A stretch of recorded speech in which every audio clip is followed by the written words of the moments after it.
Black mail ചെയ്ത് ഇന്ത്യയെ പേടിപ്പിക്കേണ്ട പറയുന്നത് കരസേനാ മേധാവിയാണ്. അപ്പോൾ ഈ ചെങ്കോട്ടയിൽ നടന്ന ആക്രമണം പാകിസ്ഥാൻ നടത്തുന്ന ബ്ലാക്ക് മെയിൽ തന്ത്രങ്ങളുടെ ഭാഗമാണെന്നാണ് പറയുന്നത്. ഇവർ നടത്താനിരുന്ന 2900 കിലോഗ്രാം സ്ഫോടക വസ്തുക്കൾ ഉപയോഗിച്ചുള്ള ഒരു സ്ഫോടന പരമ്പര അത് പൂർണ്ണമായിട്ടും നമ്മുടെ ആഭ്യന്തര മന്ത്രാലയത്തിൻ്റെ നേതൃത്വത്തിലുള്ള അന്വേഷണ ഏജൻസികൾ അബോർട്ട് ചെയ്തു. എന്നിട്ടും ആഭ്യന്തരമന്ത്രിയായിട്ടുള്ള അമിത്ഷാ രാജിവെക്കണമെന്നുള്ള മുറവിളി ഉയരുന്നു. ചില ഇടതുപക്ഷ ഹാൻഡിലുകൾ, ബുദ്ധിജീവികൾ എന്ന് നടിക്കുന്നവർ, ഒപ്പം തന്നെ തൃണമൂൽ കോൺഗ്രസ് നേതാക്കളൊക്കെയാണ് ഈ ആവശ്യം ഉന്നയിക്കുന്നത്. ഇന്ത്യയുടെ ചരിത്രത്തിൽ ആഭ്യന്തര വകുപ്പ് ഇത്രത്തോളം പരാജയമായ ഒരു കാലമുണ്ടായിട്ടില്ല. ഇത്രയും മോശം ഒരു ആഭ്യന്തരമന്ത്രി ഉണ്ടായിട്ടില്ല. ഇതൊക്കെയാണ് പറയുന്നത്. ശരിക്കും നമ്മളൊന്ന് ചിന്തിച്ചു കഴിഞ്ഞാൽ 2900 കിലോഗ്രാമുള്ള സ്ഫോടക വസ്തു ഒരുമിച്ച് കത്തിച്ചാൽ ഡൽഹി എന്ന് പറയുന്ന നഗരമില്ലാതാകും. ഇനി അത് വിവിധ സംസ്ഥാനങ്ങളിലേക്ക് എത്തിച്ചാൽ അവിടുത്തെ പ്രധാന സിറ്റികളിലൊക്കെ സ്ഫോടനം നടക്കും. അപ്പോൾ എത്ര വലിയ കലാപ സമാനമായ സാഹചര്യം ഉണ്ടാകുമായിരുന്നു. കൂടാതെ ബീഹാർ തിരഞ്ഞെടുപ്പിന് ശേഷം ജൻസി കലാപം സൃഷ്ടിച്ച് അതിനോടനുബന്ധിച്ച് ഈ പറയുന്ന സ്ഫോടനം നടത്താനുമാണ് ലക്ഷ്യമിട്ടത്. പക്ഷേ ഇതെല്ലാം തന്നെ ഇല്ലാതായിപ്പോയി, തകർത്ത് കളഞ്ഞു. അപ്പോൾ ആഭ്യന്തര മന്ത്രാലയത്തിൻ്റെ ആഭ്യന്തര വകുപ്പിൻ്റെ പ്രവർത്തനങ്ങൾ മികവുറ്റതാണെന്ന കാര്യത്തിൽ സംശയം വേണ്ട. ഈ പറയുന്നതൊക്കെ തന്നെ തെറ്റായ നരേറ്റീവാണ്. അപ്പോൾ അമിത്ഷായെ പുറത്താക്കണം, നരേന്ദ്രമോദിയുടെ നീക്കങ്ങൾ ശരിയല്ല എന്ന് പറഞ്ഞു വെക്കാനായിട്ട് ശ്രമിക്കുന്നുണ്ട്. ഇപ്പോൾ ഈ തൃണമൂൽ കോൺഗ്രസ് എന്താ പറയുന്നത്?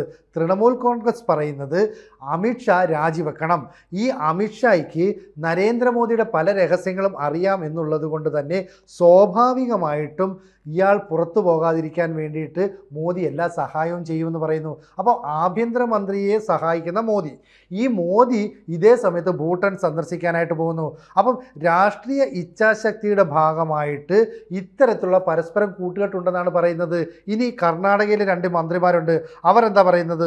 ഒന്ന് പ്രിയങ്ക് ഖാർഗെയാണ്, മറ്റൊന്ന് പാട്ടീലാണ്. ഇവർ രണ്ടുപേരും പറയുന്നത് ഈ ആഭ്യന്തര മന്ത്രാലയം പരാജയമാണ്, ആഭ്യന്തര വകുപ്പ് മന്ത്രി അമിത്ഷാ രാജിവെക്കണം.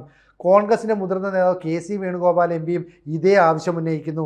ഞങ്ങളുടെ സർക്കാരിൻ്റെ കാലത്ത് അന്ന് ആഭ്യന്തരമന്ത്രിയായിരുന്ന അമിത്ഷാ മുംബൈ ആക്രമണത്തിൻ്റെ ഉത്തരവാദിത്തം ഏറ്റെടുത്തുകൊണ്ട് ശിവരാജ് പാട്ടീൽ എന്ന് പറയുന്ന ആഭ്യന്തരമന്ത്രി രാജിവെച്ചു. അപ്പോൾ ഇത്തരത്തിലുള്ള പ്രവർത്തനങ്ങളൊക്കെ ചെയ്യുന്നത് പോലെ എന്തുകൊണ്ട് അമിത്ഷായ്ക്ക് ചെയ്തുകൂടാ? ശരിക്കും ശിവരാജ് പാട്ടീൽ എന്തിനാണ് രാജിവെച്ചതെന്ന് കൂടി നമ്മൾ ആലോചിച്ച് നോക്കണം. ഈ ശിവരാജ് പാട്ടീൽ എന്ന് പറയുന്നത് നരസിംഹറാവു സർക്കാരിൻ്റെ കാലത്ത് ലോക്സഭയുടെ സ്പീക്കറായിരുന്നു. ഇതിനുശേഷം 2004 തെരഞ്ഞെടുപ്പിൽ ലാത്തൂർ മണ്ഡലത്തിൽ നിന്ന് മത്സരിച്ചെങ്കിലും പരാജയപ്പെട്ടു. പക്ഷേ അന്ന് ഈ പറയുന്ന പുതിയ പ്രധാനമന്ത്രിയാകുന്ന ഡോക്ടർ മൻമോഹൻ സിംഗും സോണിയാഗാന്ധിയും കൂടെ ഈ ശിവരാജ് പാട്ടീലിനെ ചേർത്ത് പിടിച്ചു. കാരണം മഹാരാഷ്ട്രയിലെ മുതിർന്ന കോൺഗ്രസ് നേതാവാണ്. ഒപ്പം ആഭ്യന്തരമന്ത്രി പദവി നൽകി. ഇദ്ദേഹം ആഭ്യന്തരമന്ത്രിയായെങ്കിലും ആ പദവിയുടെ ഉത്തരവാദിത്വം പൂർണ്ണമായിട്ട് ഏറ്റെടുക്കാൻ സാധിച്ചില്ല. അതൊരു വലിയ ലോഡായിരുന്നു, അല്ലെങ്കിൽ വലിയ പ്രഹേളികയായിരുന്നു എന്നൊക്കെ അദ്ദേഹത്തിന് പിന്നീടാണ് മനസ്സിലാകുന്നത്. ആ സമയത്തും പല ആക്രമണങ്ങളൊക്കെ നടന്നു. പക്ഷേ 2008 10ഓളം പാകിസ്ഥാൻകാർ ഇന്ത്യയിലേക്ക് കടന്നു കയറുന്നു. കണ്ണിൽ കാണുന്നവരെല്ലാം വെടിവെച്ച് കൊല്ലുന്നു.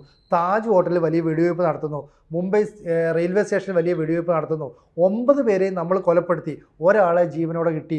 അയാളുടെ പേര് അജ്മൽ കസബ്. ഇയാളെ ചോദ്യം ചെയ്തതിൽ നിന്നാണ് ഈ ആക്രമണങ്ങളുടെ പിന്നിൽ പ്രവർത്തിച്ചത് പാകിസ്ഥാനാണെന്ന് നമ്മൾ മനസ്സിലാക്കിയത്. ആ സമയത്ത് ഇത്രയും വലിയ ആക്രമണങ്ങൾ നടന്നതുകൊണ്ട് ഒന്നുകിൽ പ്രധാനമന്ത്രി അല്ലെങ്കിൽ ആഭ്യന്തരമന്ത്രി രാജിവെക്കണം. കാരണം 180ഓളം പേരാണ് അന്ന് വിദേശികളടക്കം നമ്മുടെ രാജ്യത്ത് കൊല്ലപ്പെട്ടത്. അതിൻ്റെ ഉത്തരവാദിത്വം ഏറ്റെടുത്തുകൊണ്ട് ഈ ശിവരാജ് പട്ടേലിനെ രാജിവെക്കാൻ നിർബന്ധിച്ചു. കാരണം ആ സമയത്ത് തീവ്രവാദ ആക്രമണമോ ഭീകരവാദമോ ഒക്കെ ഉണ്ടാകുമ്പോഴും അതിലൊന്നും വലിയ ശ്രദ്ധ കൊടുക്കുന്ന നേതാവായിരുന്നില്ല ഈ പറയുന്ന ശിവരാജ് പാട്ടീൽ. പകരം ഈ പത്രസമ്മേളനം നടത്താൻ, അല്ലെ വാർത്താ സമ്മേളനം നടത്താൻ വേണ്ടി പുതിയ കോട്ടും സൂട്ടുമൊക്കെ ഇട്ട് മുടിയൊക്കെ ചീകി സുന്ദരനായിട്ട് വന്ന് മീഡിയയുടെ മുമ്പിൽ ചിരിച്ചുകൊണ്ട് പറയും, ഭീകരവാദികളെ ഇനി ഞങ്ങൾ കർശനമായി നേരിടും, ആ അക്രമകാരികളെ ഞങ്ങൾ അമർ ചെയ്യും. ഇതൊക്കെ വളരെ സന്തോഷത്തോടെ പറയുന്ന ഇത് മാധ്യമങ്ങൾ വലിയ വിമർശന വിഷയമാക്കിയെടുത്തു. കോൺഗ്രസിനുള്ളിൽ അതൃപ്തി പുകയുന്നു. കോൺഗ്രസിലെ പല നേതാക്കൾക്കും ശിവരാജ് പാട്ടീലിനെ കണ്ടുകൂടാതെയായി. എന്തിന്? സോണിയാഗാന്ധി പോലും തള്ളിപ്പറയുന്ന അവസ്ഥയിലേക്ക് എത്തി. അന്ന് ഈ രാഷ്ട്രീയ പാർട്ടിക്ക് പുറമേ നിന്ന് പിന്തുണ കൊടുക്കുന്നത് CPM ഉൾപ്പെടെയുള്ള ഇടത് പാർട്ടികളാണ്. അവരും ഈ ശിവരാജ് പാട്ടീലും തമ്മിലുള്ള ബന്ധവും ഊഷ്മളമായിരുന്നില്ല. അങ്ങനെ ശിവരാജ് പാട്ടീലിന് ഗത്യന്തരമില്ലാതെ രാജിവെക്കേണ്ടി വന്നു. ഇതിനു മുമ്പും രാജ്യത്ത് സ്ഫോടനങ്ങൾ, ഭീകരാക്രമണങ്ങൾ, സംഭവങ്ങളൊക്കെ ഉണ്ടായിട്ടുണ്ട്. അന്നൊക്കെ കോൺഗ്രസ് ഭരിച്ചിട്ടുമുണ്ട്. പക്ഷേ അന്നൊന്നും ആഭ്യന്തരമന്ത്രിമാർ രാജിവെച്ചില്ല. ഇപ്പം കോൺഗ്രസിൻ്റെ ഇന്ദിരാഗാന്ധി പ്രധാനമന്ത്രിയായിരിക്കുന്ന അവസാന ടൈം 1981 മുതൽ 84 വരെയുള്ള കാലഘട്ടത്തിലാണ് ഈ സുവർണക്ഷേത്ര ആക്രമണം നടക്കുന്നു. ജമ്മു കാശ്മീരിൽ വലിയ പൊട്ടിത്തെറി, ബോംബ് സ്ഫോടനങ്ങൾ ഉണ്ടാകുന്നു. അതിൻ്റെയൊക്കെ ഉത്തരവാദിത്വം ഏറ്റെടുത്ത് അന്ന് ആഭ്യന്തരമന്ത്രിയായിരുന്ന ഗ്യാനി സെയിൽ സിംഗ് രാജിവെച്ചിട്ടില്ല. എന്ന് മാത്രമല്ല, സെയിൽ സിംഗിനെ ഇന്ദിരാഗാന്ധി ഇന്ത്യൻ പ്രസിഡന്റ് പദത്തിൽ അവരോധിക്കുകയും ചെയ്തിരുന്നു. പിന്നീട് വന്ന രാജീവ് ഗാന്ധി സർക്കാരിൻ്റെ കാലത്തും ഇതുപോലെ ബോംബ് സ്ഫോടനവും കലാപവും ഒക്കെ ഉണ്ടായി. ആരും ആഭ്യന്തരമന്ത്രി പദമൊന്നും ഒഴിഞ്ഞിട്ടില്ല. പിന്നീട് ഈ പറയുന്ന നരസിംഹറാവുവിൻ്റെ സർക്കാർ വന്നപ്പോഴും വിവിധ സംസ്ഥാനങ്ങളിൽ വലിയ സ്ഫോടനങ്ങളുണ്ടായി. ഗോഹട്ടി, അഹമ്മദാബാദ്, ജയ്പൂർ, ബോംബെ. പക്ഷേ അപ്പോഴും ആഭ്യന്തരമന്ത്രിയായിരുന്ന ചവാനോ ബൂട്ടാ സിംഗോ ഒന്നും രാജിവെച്ച ചരിത്രമില്ല. അപ്പോൾ ഈ പറയുന്ന വാദങ്ങൾ അല്ലെങ്കിൽ ഈ KC വേണുഗോപാലിൻ്റെ തൃണമൂൽ കോൺഗ്രസിൻ്റെയൊക്കെ നിലപാട് അമിത്ഷാ എന്ന് പറയുന്ന ആഭ്യന്തരമന്ത്രിയെ പുറത്താക്കണം, അല്ലെ അമിത്ഷായുടെ ഈ പ്രവർത്തനങ്ങളെ അംഗീകരിക്കരുത്, മാനിക്കരുതെന്ന് വെച്ചുകൊണ്ട് മാത്രമാണ്. ഇനി BJP സർക്കാർ ആദ്യമായിട്ട് അധികാരത്തിൽ വന്നു. അന്ന് വാജ്പേയിയാണ് പ്രധാനമന്ത്രി.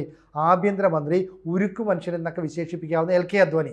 ഈ LK അദ്വാനിയുടെ കാലത്തും ഇതുപോലെ സ്ഫോടനങ്ങളുണ്ടായി, ഇതുപോലെ ആക്രമണങ്ങളുണ്ടായി. പക്ഷേ അന്നൊന്നും ഈ LK അദ്വാനിയും ഈ പറയുന്ന ആഭ്യന്തരമന്ത്രി പദം രാജിവെച്ചില്ല. ഇവിടുത്തെ പ്രശ്നം എന്താ? ഒരു വലിയ ആക്രമണ നീക്കത്തെ നമ്മൾ പൂർണ്ണമായിട്ടും തല്ലിക്കെടുത്തുകയും കുറഞ്ഞ തോതിൽ ഒരു സ്ഫോടനം ഉണ്ടാവുകയും ചെയ്തു. 13 പേരുടെ വിലപ്പെട്ട ജീവനുകൾ നമുക്ക് നഷ്ടപ്പെട്ടു. എങ്കിൽ പോലും 2900 കിലോഗ്രാം ഉപയോഗിച്ചുകൊണ്ടുള്ള സ്ഫോടനം നടത്താനുള്ള നീക്കത്തെ ഇന്ത്യൻ ആഭ്യന്തര മന്ത്രാലയം അബോർട്ട് ചെയ്യുകയാണ്.